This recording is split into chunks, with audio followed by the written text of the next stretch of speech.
Assalamualaikum, Sampurasun, Wilujeng Enjing, wargi Jabar. Semoga sehat selalu seluruh warganet dimanapun berada. Terima kasih ya. Selamat bermalam minggu. Hari ini di rumah nih. Malam pulangnya jam 2 dari Kerawang. Susah kalau pulang kegiatan itu di jalannya itu harus melewati histeria orang. Terima kasih pada seluruh warga yang begitu mencintai apa yang saya kerjakan. Dan hari ini banyak orang bertanya, Kang Deddy, kenapa sih kekeh nggak mau rapat di hotel-hotel untuk para pejabatnya dan para pegawainya? Kita tahu ya, Provinsi Jawa Barat itu terhampar kabupaten kota. Kabupaten kotanya ada yang besar, ada yang kecil. Dan kemudian siapakah sih yang harus mendapat perhatian utama di Jawa Barat itu adalah daerah-daerah yang fiskalnya sangat rendah. Fiskalnya sangat rendah bagaimana? Pendapatan daerahnya kecil, habis untuk gaji pegawai. Bahkan Kabupaten Pangandaran kasihan banget tuh sama ibu bupatinya. Kalau ketemu saya selalu nangis. Kenapa? Tunjangan pegawainya sudah 5 bulan tidak bisa dibayar. Karena kemampuan anggarannya sudah sangat terbatas dan harus dicari solusi. Ibu bupatinya sudah ke Jakarta kemana-mana untuk cari solusi. Dan saya juga lagi memikirkan untuk menyelesaikan. Nah, problemnya apa? Tidak boleh terjadi kesenjangan antara daerah dengan pusat kota. Kenapa kesenjangannya? Saya contoh ya. Kalau di daerah dapetin pendapatan misalnya gali pasir, alamnya rusak, jalannya rusak. Gali batu, alamnya rusak, jalannya rusak. Kemudian babatin pohon, alamnya rusak, jalannya rusak. Pendapatannya ya segitu-gitu juga, ditambah nggak pernah jujur tuh ngitung pendapatan pajaknya. Tetapi di pusat kota yang hotelnya banyak, mereka mendapatkan uang itu relatif besar dengan turis segala macam, itu tinggi. Setelah itu tidak ada kerusakan apapun.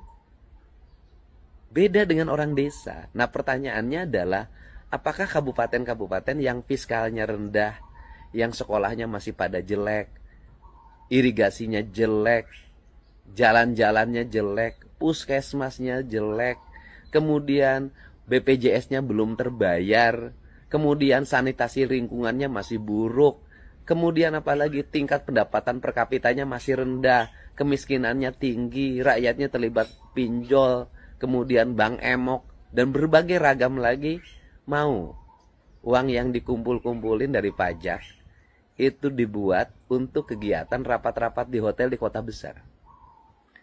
Bintang 1, bintang 2, bintang 3. Karena rata-rata pejabat nggak mau rapat di hotel melati. Nah, ini kan tidak boleh terjadi. Karena itu tidak boleh terjadi, pemerintah ini ya sudah namanya rapat bisa di kantor saja. Uang-uang yang biasa dibelanjakan di hotel-hotel berbintang itu dan di pusat kota itu kita gunakan untuk bangun sekolah, bangun jalan, bangun irigasi, bangun puskesmas, bangun saat kita di toilet hotel bintang 5, toiletnya keren banget. Rakyat kita banyak yang nggak punya toilet. Nah, ini cara saya untuk mengefisienkan anggaran minimal bisa menyelesaikan problem-problem kecil di masyarakat. Jawa Barat 360 miliar BPJS-nya belum kebayar. Masa kita mau buangin duit?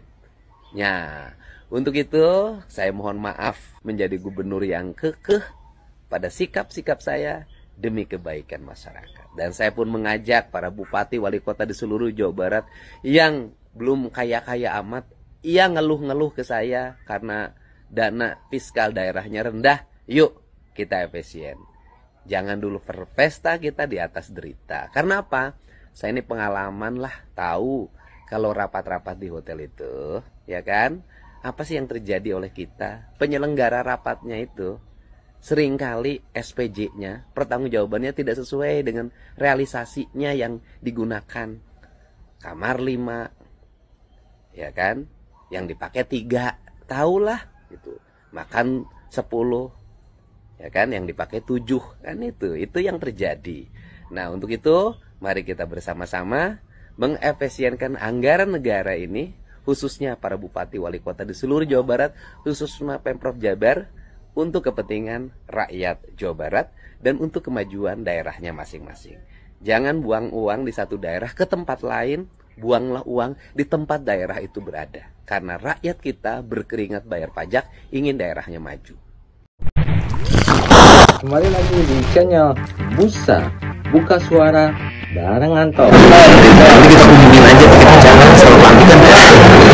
Teman-teman disabilitas terus memiliki semangat seiring dengan kebijakan pemimpin baru dari Provinsi Jawa Barat.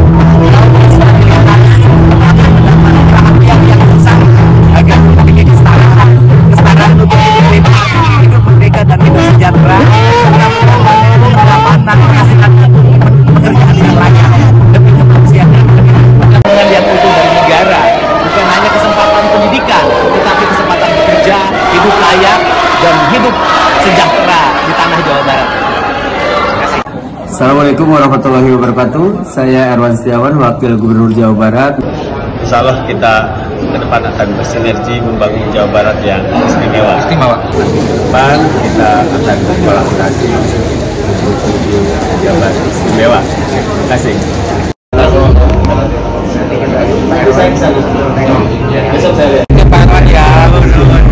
Dan lingkup Jabar yang saya hormati sahabat saya Kanzul Hamka Yulianto Kadir Eskom.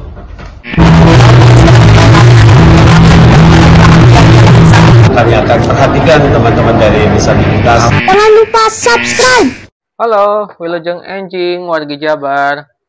Kembali lagi di Buka Suara Busa Buka Suara bareng Anto di edisi Giat di Yogyakarta. Dan kali ini Anto akan ngebahas tentang anggaran yang ada perubahan revisi dari pusat bahwa rapat-rapat dinas boleh dilakukan kembali di hotel tapi dengan syarat ketentuan berlaku. Namun apa yang menjadi utusan dari Pak Deddy Mulyadi kekeh tetap tidak melaksanakan rapat-rapat kedinasan di hotel. Bagaimana solusi terbaiknya? Ini dia opini disabilitas Buka Suara akan beropini tentang yang lagi dibahas atau diangkat oleh kondisi hari ini atau kondisi dalam waktu dekat ini lagi viral tentang aturan yang berubah-ubah lagi. Sebelumnya saya mau memperkenalkan, di sini ada menunjukkan menu-menu Tara Hotel ya. Ada harga 100.000 net. Dapat apa aja nih? Having coffee sarapan 2 bayar 1 100.000. Having coffee 25.000 net, itu kopi sama mendoan gitulah. Jawana nih di itu harus bahasa Jawa karena sekarang lagi ada di Jawa. Ini kalau yang mau scrub, massage dan sebagainya ada juga. Dan menu-menu hotel ini dia, lihat Tara, karena kita lagi ada di Tara Hotel Yogyakarta. Mau lihat menu-menunya ya kamu kunjungi ke sini aja ya. Sahabat online Buka Suara, bentar ya, sahabat online Buka Suara, di sini saya akan menyampaikan bahwa tadi kenapa saya menyampaikan promosi-promosi sedikit tentang hotel Tara di Yogyakarta ini. Salah satunya adalah ini untuk ekonomi kreatif atau dunia pariwisata tetap hidup walaupun aturan dari pusat memang sekarang dibuka kembali, diperbolehkan kembali untuk rapat kedinasan dilakukan di hotel-hotel dengan syarat ketentuan dan berlaku. Hotel-hotel atau dunia pariwisata ini bisa hidup, bisa berkembang karena adanya rapat, makan di hotel, lalu menginap dan sebagainya. Hotel-hotel ini cukup banyak merangkul atau dunia pekerjaan, dan kalau misalkan kondisi perhotelan ini tidak dibantu, maka kasusnya akan ada PHK massal dan itu akan berdampak terhadap ekonomi yang berkurang lagi nantinya. Nah, kita balik lagi ke Jawa Barat. Ini saya menyampaikan bahwa saya sedang ada di Yogyakarta itu, lagi giat bersama organisasi dari berbagai kota, organisasi disabilitas yang sedang menyelenggarakan giat-giat di hotel. Giat di hotel, tapi ini memang anggarannya bukan anggaran dari pemerintah. Dan ini anggarannya dari luar, dan tentunya support dana kita itu dari luar, dan ini bisa membantu meningkatkan perekonomian pariwisata. Jadi tidak perlu khawatir, para pelaku usaha pariwisata masih banyak cara untuk bisa dikembangkan lagi, disebarluaskan lagi. Untuk bagian marketingnya jangan hanya mengandalkan dari ASN atau pemerintahan atau keuangan dari rapat-rapat kedinasan. Kenapa? Karena Jawa Barat yang kekeh pada pendiriannya, untuk Pak Deddy Mulyadi, Gubernur Jawa Barat, tidak memperbolehkan untuk ASN-nya ataupun bupati dan sebagainya, wali kota dan sebagainya untuk di ruang lingkup Jawa Barat melakukan kegiatan aktivitas di hotel, melainkan di kantornya saja. Ini adalah dalam bentuk efisiensi yang dialih fungsikan, yang tadinya untuk kegiatan di hotel, itu memang di hotel itu biayanya cukup besar memang, dialokasikan ke kebutuhan yang lebih mendasar, yang lebih mendukung kebutuhan infrastruktur yang ada di Jawa Barat untuk kepentingan rakyatnya itu sendiri. Jadi memang ini harus ada solusi, dan solusi yang diambil oleh Pak Deddy Mulyadi tentunya ada pro dan kontra. Tentunya yang kontranya adalah dari pihak pariwisata, karena akan adanya pengurangan pendapatan berkunjung ke hotel-hotel dan sebagainya. Tapi dari pihak hotel juga atau pihak pariwisata harus melakukan inovasi atau visioner, bagaimana cara untuk bisa mempromosikan hotel-hotelnya ini untuk menarik perhatian. Misalkan untuk warga turis, warga asing untuk datang ke kota Jawa Barat, kota-kotanya masing-masing, tingkatkan pusat destinasinya yang menarik. Ketika pembangunan yang dilakukan oleh Pak Deddy Mulyadi ini anggarannya sudah bagus untuk perbaikan jalan, infrastruktur, pembangunan dan lainnya, pariwisata yang lainnya misalkan, pastinya nanti akan ada turis-turis yang hadir ke Jawa Barat ataupun turis lokal di luar Jawa Barat ataupun ya apapun itu, datang ke Jawa Barat melihat bahwa Jawa Barat memiliki keunggulan yang luar biasa yang patut untuk didatangi dan menjadi ciri khas. Salah satu contohnya saja untuk meningkatkan perekonomian itu di Lembur Pakuannya, tempat kediaman Pak Deddy Mulyadi itu sendiri. Ini salah satu contoh yang out of the box, visioner, di mana kampungnya itu, desanya disulap menjadi tempat destinasi yang dimana kondisinya itu dikunjungi oleh warga-warga bukan hanya di daerah Subang saja, melainkan luar kota Subang, di luar Jawa Barat bahkan. Kenapa? Karena mereka ingin melihat bagaimana keasrian, kelestarian, suasana desa yang sesungguhnya, yang rapi, genah, ripah, tumaninah, pokoknya enakeun lah istilahnya.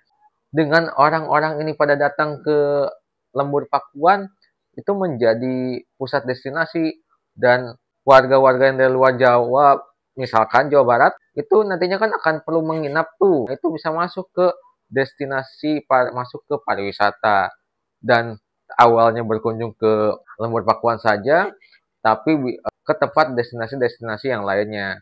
Jadi ini gebrakan yang sangat luar biasa bagi Pak Deddy Mulyadi dan Pak Erwan Setiawan, pemilihan yang tepat, keputusan yang baik dan bijak, memperkuat infrastruktur dari Jawa Barat yang baik terlebih dahulu. Betul, jangan dihambur-hamburkan, karena pegawai negeri sipil atau ASN dan sebagainya itu sudah cukup menyita pengeluaran biaya yang sebetulnya sih tidak perlu dilakukan di hotel. Untuk apa ada kantor kedinasan, ya gunakan saja di situ untuk mengefisienkan anggarannya. Kecuali kalau memang penting-penting sekali antara dinas misalkan, atau antara koordinasi pusat dengan daerah, mungkin itu perlu cari titik tengah, itu mungkin bisa dilakukan kondisi-kondisi di hotel. Tapi kalau untuk masalah yang internal bisa dikondisikan, bisa untuk di tempatnya, kantornya masing-masing.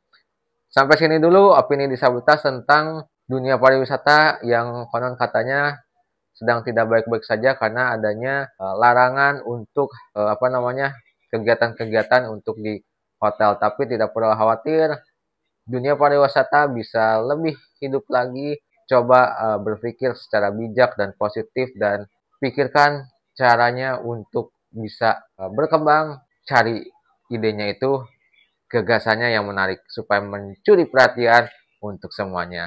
Sampai sini dulu opini buka suara bareng Anto di episode yang kesekian ya. Pokoknya jangan lupa untuk di like, komen, dan share, di subscribe kalau teman-teman suka dengan penyandang disabilitas untuk channel yang sedang merintis di Buka Suara ini. Saya mohon bantuannya ya untuk terus nonton dan share juga supaya channel ini terus berkembang. Terima kasih. Sampurasun, Rampes, Wilujeng Enjing, Soyang, Wilujeng Sonten, pokoknya nama wargi Jabar ada di Jawa, wargi Jabar sekarang ada di Jawa, jadi Jogja, pakai bahasa Jogja, dialeknya dialek Jogja, dialek Jawa. Sampai sini dulu. Wassalamualaikum warahmatullahi wabarakatuh. Jangan lupa tersenyum.